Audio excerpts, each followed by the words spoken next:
Bismillahirrahmanirrahim. Welcome to all of you for the solution of today's paper by SPSC. It was conducted for the post of TMO, and here are some of the questions which are given here from the words vocabulary. They are antonyms, some of the words they are synonyms, other are antonyms, and today this is the new thing which has been given. It is about the punctuation. Some of the sentences are given here, questions are given here in which you are asked to punctuate or which one is the most appropriate punctuation to be used in sentences.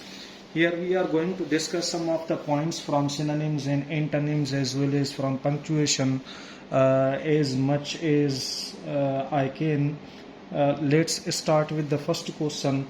The English of the question, the first word which is given here for synonyms, पहिरियां जेके words ॾिना विया हुआ उहे synonyms आहिनि. मुंहिंजे ख़्याल में 3 खां 4 वर्ड्स आहिनि जेके सिनोनिम्स आहिनि ऐं वरी कुझु 3-4 वर्ड्स आहिनि जेके एंटोनिम्स आहिनि. पोइ 3 वरी सुवाल ॾिना विया आहिनि, 3 खां 4 सुवाल जेके मिसाल तौर ते तव्हांखे पंक्चुएशन जा. बाक़ी हिते ग्रेमर न ॾिनो वियो आहे. कल्ह जेके ॾिना विया हुआ त उन में ग्रेमर हुयो, अॼु न ॾिनो वियो आहे. हाणे कल्ह recently during last lecture I discussed this word zealot. जेकॾहिं कल्ह वारो लेक्चर तव्हां न ॿुधो हूंदो त शायदि तव्हां खां मिस थियल हुजे, त उन ई में मां ही वर्ड डिस्कस कयो तव्हां सां ज़ीलट. ऐं ज़ीलट जो उते मूं जेका मीनिंग्स लिखियूं हुयूं उहो तव्हांखे साॻी मीनिंग लिखी हुई, इंथ्यूसिएस्टिक मूं लिखी हुई, छो त ज़ीलट हिते जेको यूज़ थियल आहे उहो एडजेक्टिव आहे. इंथ्यूसिएस्टिक बि मूं लिखियो हुयो ऐं उन खां अलावा ज़ीलट जो हिकिड़ी बि मीनिंग मूं लिखी हुई, passionate could be used here of the word zealot. ऐं सिधो उहा ई मीनिंग ॾिनी वई आहे हिते. This gives. हाणे जेका पहिरीं यूज़ थियल आहे ब्रीज़ आहे, ऐं ॿियो आहे इंथ्यूसिएस्ट आहे, ऐं टियों आहे वॉल्ट आहे, ऐं चौथों आहे wild animal. The most appropriate similar meaning of this word zealot is enthusiast. जेको बी ऑप्शन ॾिनो वियो आहे, this could be the correct option. इहो करेक्ट ऑप्शन थी वेंदो इन्हीअ जो. ही मूं वर्ड तव्हां सां डिस्कस कयो हुयो बाबा. अच्छा, नेक्स्ट वर्ड इन में ॾिनो वियो आहे क्लैंडस्टाइन, CLANDESTINE. हाणे क्लैंडस्टाइन जो मक़सदु जेको आहे त this gives here the meaning of secret meeting. जेका सीक्रेट मीटिंग हुजे उनखे असां चवंदा आहियूं मिसाल तौर ते clandestine. This gives us the meaning of secret meeting. ही असांखे सीक्रेट मीटिंग जी मीनिंग ॾेखारींदी. हिते जेको वर्ड ॾिनल आहे सिर्फ़ु सीक्रेट ॾिनल आहे. This gives the similar sense as unfriendly ॾिनल आहे ऐं ॿियो यूज़ थियल आहे मिसाल तौर ते I think it is faithful, ऐं यूनिफाइड यूज़ थियल आहे secret. The correct meaning of the clandestine will be secret, जेका डी ऑप्शन में ॾिनी वई आहे. उनखां अलावा हिकिड़ो ॿियो वर्ड मां हिते तव्हां सां डिस्कस कंदो हलां त हिते ॿियो हिकिड़ो वर्ड मिसाल TYRIST, टूरिस्ट.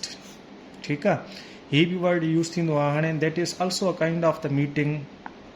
हीअ बि मिसाल हिकिड़े क़िस्म जी मीटिंग आहे बिटवीन 2 लवर्स. 2 लवर्स जे विच में जेका मीटिंग हुजे उनखे बि असां टूरिस्ट बि चवंदा आहियूं. इहो यादि करे छॾियो, में बि थी सघे थो पए हिते अॻियां तव्हांखे अची वञे. अच्छा, नेक्स्ट वर्ड जेको ॾिनल आहे उहो यूज़ थियल आहे mesmerise, MESMERIZE. Mesmerise is given here. हाणे एग्ज़ैक्टली हिन जी मीनिंग ॾिनल आहे. मेस्मराइज़ माना सबकॉन्शियसली थी वञो. हिकिड़ो जेम्स जॉइस हिकिड़ो टर्म इस्तेमालु कयो हो न, स्ट्रीम ऑफ कॉन्शियसनेस, लिटरेचर में. त हीअ बि इहो आहे त स्ट्रीम ऑफ कॉन्शियसनेस में हलियो वञणु, माना ख़्यालनि ख्वाबनि वारी दुनिया में हलियो वञणु, पोइ उनखे असां चवंदासीं.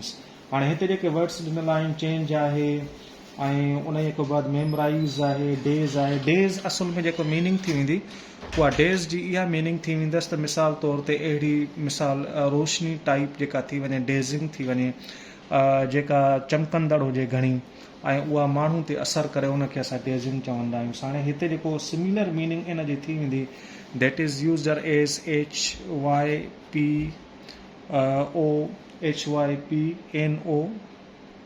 HYPNOTIZE.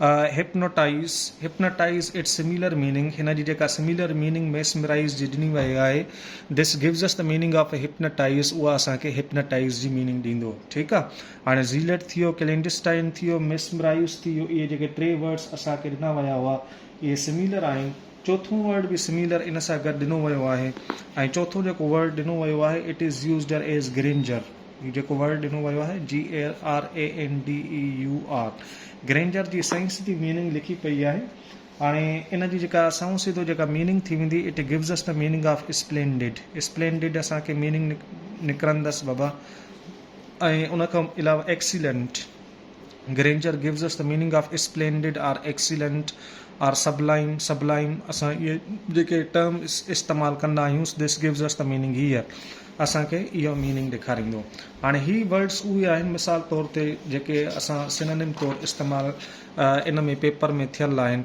उन खां बाद कुझु वरी ॿिया वर्ड्स आहिनि दे आर यूज़ड फॉर एंटनिम्स ऐं उहे एंटनिम्स तौरु इस्तेमालु थियल आहिनि हाणे पहिरियों जेको वर्ड उन में ॾिनो वियो आहे हिते मां लिखां थो पियो they are used as for antonyms इन में जेको पहिरियों वर्ड ॾिनो वियो आहे it is used as for terse TERSE terse जो मक़सदु इहो आहे something that is in brief way अहिड़ी शइ जेका ब्रीफ हुजे हाणे एंटनिम ज़ाहिरी ॻाल्हि आहे तव्हां ॾिसी सघो था पिया त अहिड़ी शइ जेका ब्रीफ हुजे त पोइ उनजो एंटनिम छा थो थी सघे साऊं सिधो लिखियो पियो आहे the antonym of this word will be used as detailed हीअ असां डिटेल्ड तौरु इस्तेमालु कंदासीं this will be its antonym इहो इनजो एंटनिम थी वेंदो बाबा ऐं नेक्स्ट वर्ड जेको यूज़ थियल आहे it is used as levity ही लेविटी वर्ड यूज़ थियल आहे बाबा levity it means the behaviour of the person orally I am going to tell you the meaning of this word the behaviour of the person that is a bit ridiculous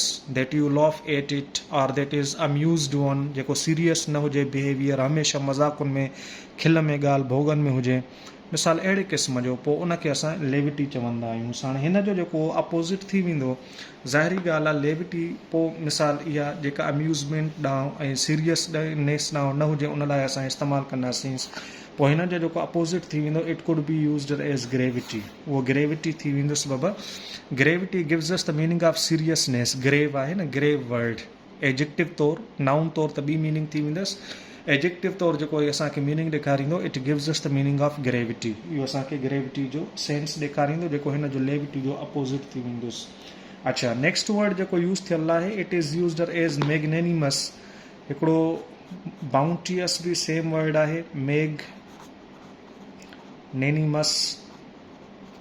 ठीकु आहे magnanimous gives us the meaning of generous हिते इन option में बि इस्तेमालु थियल आहे generous this is its similar meaning ही हिन जी सिमिलर मीनिंग आहे सखी जेके असां चऊंसि magnanimity means generosity it will be its noun इहो इन जो नाउन तौरु इस्तेमालु कंदासीं असां हाणे magnanimous opposite word will be used age selfish हू त सखी थी वेंदो ही वरी ख़ुदि गर्ज़ जेको माण्हू थी वञे उन लाइ असां इस्तेमालु कंदासीं this will be it's opposite word इहो इन जो अपोज़िट वर्ड थी वेंदो ठीकु आहे अच्छा ही जेके बि क्वेश्चन्स हुआ they were from synonyms and antonyms 7 questions these are I think 4 of them are for synonyms rest of the 3 are given for antonyms अच्छा उन खां बाद हिकिड़ो ही ॿिया क्वेश्चन्स पंक्चुएशन जा इस्तेमालु थियल आहिनि हाणे हिते जेको तव्हां वटि क्वेश्चन पेपर हूंदो त तव्हांखे ख़बर पवंदी to separate the parts of periodic sentence पहिरियों त मां तव्हांखे इहो सम्झायां त पीरियोडिक सेंटेंस आहे छा जेको बाबा पीरियोडिक सेंटेंस हूंदो आहे उन में जेको पर्पज़ हुजे सेंटेंस जो जेको पर्पज़ हुजे न उहो मिसाल तौरु एंडिंग में अची वेंदुसि आख़िर में ठीकु आहे उनखे असां पीरियोडिक सेंटेंस चवंदासीं हाणे पर्पज़ जॾहिं आख़िर में अची वेंदो त हिन जो मक़सदु इहो आहे त जेको मेन क्लॉज़ आहे मेन क्लॉज़ हिकिड़ो हूंदो आहे सबऑर्डिनेट क्लॉज़ ॿियो हूंदो आहे मेन क्लॉज़ हाणे मेन क्लॉज़ जो जेको प्रेडिकेट आहे उहो आख़िर में अची वेंदुसि will be at the end of sentence उहो एंड में अची वेंदुसि उनखे असां पीरियोडिक सेंटेंस चवंदा आहियूं हाणे हिननि ऑप्शन ई ग़लति ॾिना आहिनि इन्हीअ जा जेतिरे ताईं मूंखे ख़बर आहे त हिननि ऑप्शन ग़लति ॾिना आहिनि हाणे हिननि ॾिनो आहे एक्सक्लेमेशन मार्क आहे कॉलन आहे हाइफन आहे सेमी कॉलन आहे आई क्लेम दिस क्वेश्चन त हिननि जा जेके बि क्वेश्चन्स आहिनि ऑप्शन्स आहिनि उहे ग़लति आहिनि असुल में पीरियोडिक सेंटेंस में थींदो छा आहे मां तव्हांखे हिते ॿुधाए वञा त मिसाल तौर ते हाणे हिकिड़ो आहे डिफाइनिंग रिलेटिव क्लॉज, ॿियो आहे non defining relative clause, restrictive unrestrictive. हाणे हिकिड़ो मां हिते सेंटेंस लिखां थो पियो, the book which is here is yours. हाणे ही द बुक आहे, ही मेन क्लॉज आहे बाबा, ही वरी थी वेंदो सबऑर्डिनेट क्लॉज। हिते असां सबऑर्डिनेट लिखूंसि था पिया, ठीकु आहे। हाणे the book which is here, हाणे इज़ यूअर्स इहो हिन जो मेन क्लॉज जो प्रेडिकेट थी वेंदुसि ओ ही, यानी हिते जेको पीरियोडिक सेंटेंस इन खे असां चवंदा आहियूं, जेको मेन क्लॉज जेको इम्पॉर्टेंट हुजे, पर्पसफुल हुजे, उहो आख़िर में इस्तेमालु थियल हुजे, उनखे असां चवंदासीं। हिते ही रेस्ट्रिक्टिव क्लॉज आहे, इन जे करे हिते असां कॉमा इस्तेमालु नथा कयूंसि। पर जेकॾहिं सेंटेंस इस्तेमालु थियल हुजे, this book demonstrative word use थियल आहे। हाणे हिन खे मिसाल तौर ते करे थो पियो define, means this is non defining, छाकाणि त डिफाइन करेसि थो पियो, डिफाइन थियल आहे, त हिते असां यूज़ कंदासीं कॉमा, ठीकु आहे। This book which is here, वरी कॉमा हिते यूज़ कंदासीं, इज़ यूअर्स, ठीकु आहे। हाणे हिते बि कॉमा यूज़ थी। हाणे हिन जो जेको दिस बुक जो जेको प्रेडिकेट यूज़ थियो उहो इज़ यूअर्स, हिते कॉमा इस्तेमालु कंदासीं। Neither we use exclamation mark, we talk about other options, colon, hyphen, not, semicolon we can use to divide such the clauses of periodic sentence. इन जा Claus असां change कंदा आहियूं, उन में असां इन्हनि मां काई पंक्चुएशन इस्तेमालु न कंदासीं। हाणे मिसाल सेंटेंस यूज़ थियल हुजे त वेन आई कम, हिते वरी कॉमा यूज़ कंदासीं, आई शल इन्फॉर्म यू।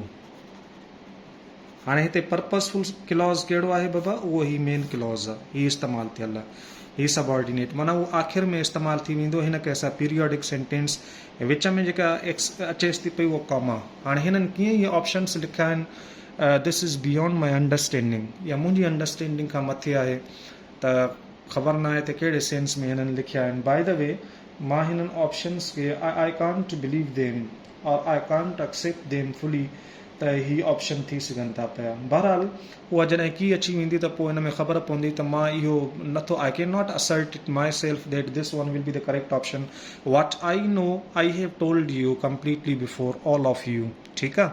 त बाक़ी जेको आहे त वधीक मां कुझु बि हिन ते नथो ॻाल्हाए सघां। अच्छा, उन खां बाद जेको ॿियो क्वेश्चन ॾिनल आहे त mark use to separate adverbial clauses from its principal clause.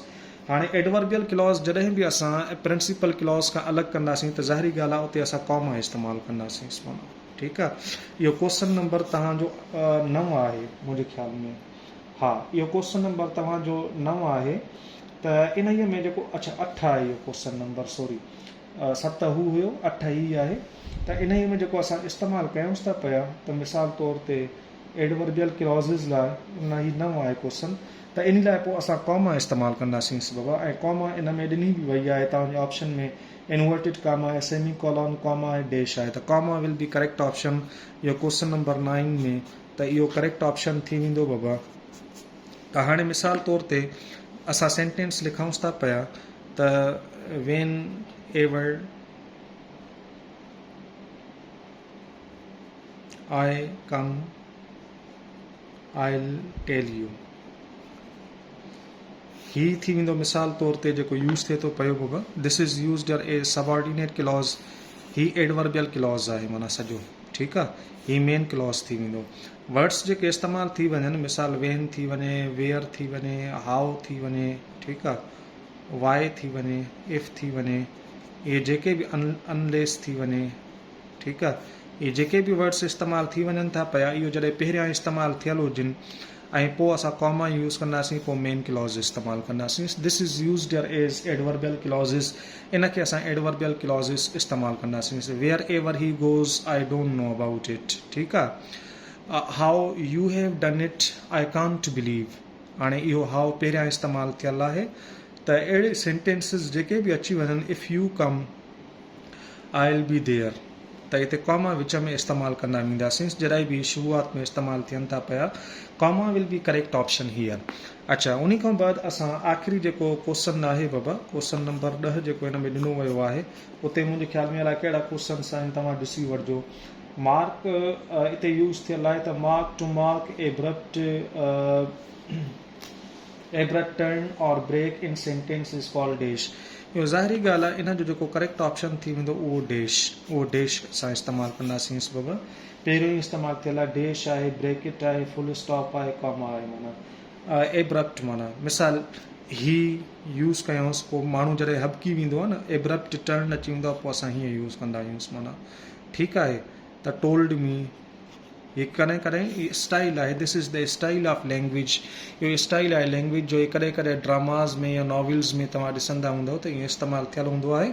That's why dash will be it's correct option. बाक़ी जेको 8हों क्वेश्चन हुयो, त इन ई लाइ मां तव्हांखे नथो चई सघां त असां छा इस्तेमालु कंदासीं, त ही बाक़ी जेके आहिनि त मां तव्हांखे ॿुधाए छॾिया आहिनि। त वरी क्लास जेको हलंदो पंहिंजो, उन ई में इनशाला कठा आहियूं ऐं वधीक वर्ड्स असां जेको आहे त उहो एक्सप्लोर कंदासीं जेके इन सां टेक्स्ट सां रिलेटेड आहिनि। ख़ासि करे ओतिरे ताईं मूंखे ॾींदा इजाज़त। पंहिंजो ख़्यालु रखिजो। अल्लाह हाफ़िज़।